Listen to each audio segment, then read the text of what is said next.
We're joined now by Matt Driscoll, editor at Asian Aviation. Matt, thank you for taking the time to speak with us this morning. Investigators are now focusing on a bird strike as the likely cause of the tragedy. Help us understand what may have happened. How does a bird strike cause a crash like this? Well, everything is speculation at this moment. The authorities are going through everything step by step. Bird strikes, while they are not uncommon, this appears to be a very uncommon occurrence if it was indeed a bird strike. Historically, if you look at past incidents, a bird strike may shut down one engine. In rare instances, like we saw with the so-called miracle on the Hudson River with Captain Sullenberger, it shut down both engines and they were able to land. They were able to ditch, I think, in the Hudson River in New York. So bird strikes are not uncommon. The mystery to me, and I think also for the investigators, is the landing gear did not appear. I've watched the video many, many times. It didn't even look, perhaps the main gear toward the middle of the aircraft had deployed, maybe not, but it certainly looked like the nose gear, it looked like it was still contained within the fuselage. So that is the real mystery, is why the landing gear was not deployed. And then again, you mentioned we had a second landing gear malfunction on this plane this morning. So that is quite the coincidence, and so we'll have to look at that. But apparently the plane was in good mechanical condition. It was a 737-8, not a MAX, and that is considered sort of the workhorse of the industry. I think there's something like 3,000 or 4,000 of those types of planes that are in service around the world. So right now it is a mystery. I mean, the bird strikes affecting a landing gear is something that I've actually never heard of. So then what other factors could have caused the crash? It's speculation at this point, and everyone hates to speculate. It could be a number of things. Again, maybe it was a bird strike. Maybe both engines failed. In that condition, I mean, it didn't look to me like the weather was a factor. It looked like it was pretty clear skies from the videos that I've seen. But when you get into these situations, the pilots are really overwhelmed. They've got alarms going off. They've got systems failing. They're trying to gain control of the airplane. In situations like this, in aviation, there's an old saying that you aviate, you navigate, and you communicate, which means that you aviate, you try to gain control of the plane, you navigate so that you can get to a safe landing place. And then you worry about communicating, whether it's with the tower or whatever. So again, I hate to speculate, but there appears to be multiple system failures, but we won't know anything until they get the data from the flight data recorder, and then also until they analyze the voice cockpit recorder. How long will it take to get the data from the flight data recorder? When could we expect some answers?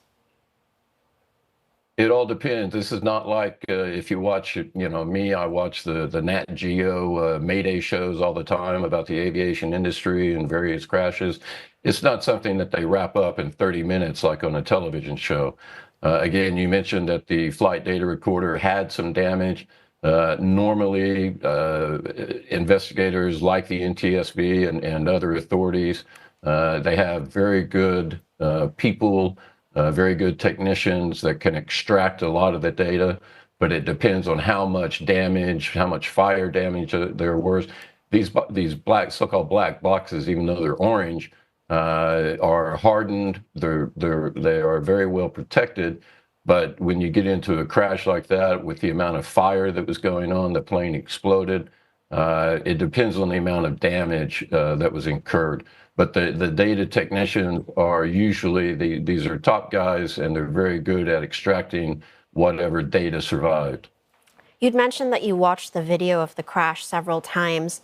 What do you think could have been done to prevent this crash, or even to help the plane land safely? I'm not a pilot, and I would not want to be a pilot. Again, It's too early at this point to tell. The real mystery again is, apparently the pilot did a go around in order to try a second landing. So something was going on. But how to prevent this kind of a thing until we know what happened, why the landing gear did not deploy, and those kinds of things. It's really too early to tell what could happen or what could have happened to prevent this. So, what kind of challenges can we expect crash investigators will face in the coming weeks and months as they analyze those black boxes? The challenge is, again, it goes back to how damaged the flight data recorder was.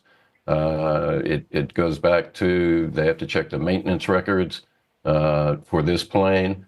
The coincidence of another landing gear mishap this morning that you talked about.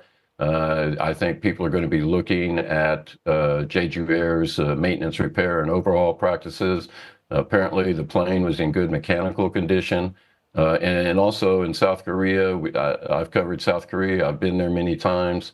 They have an excellent record with maintenance, repair, and overhaul. We call it MRO in the industry. They spend a lot of money and they have a lot of expertise. The aviation industry has been pretty safe in South Korea.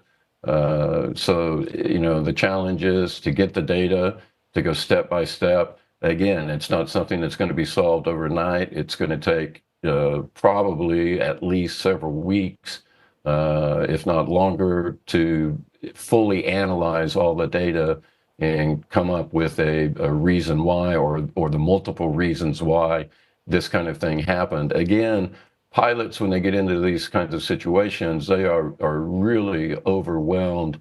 They have so much information coming at them through alarms that, if it's a multiple system failure where maybe they've got one engine out, which they can handle pretty well, but when you have two engines out, you've got a landing gear failure, you've got other things going on.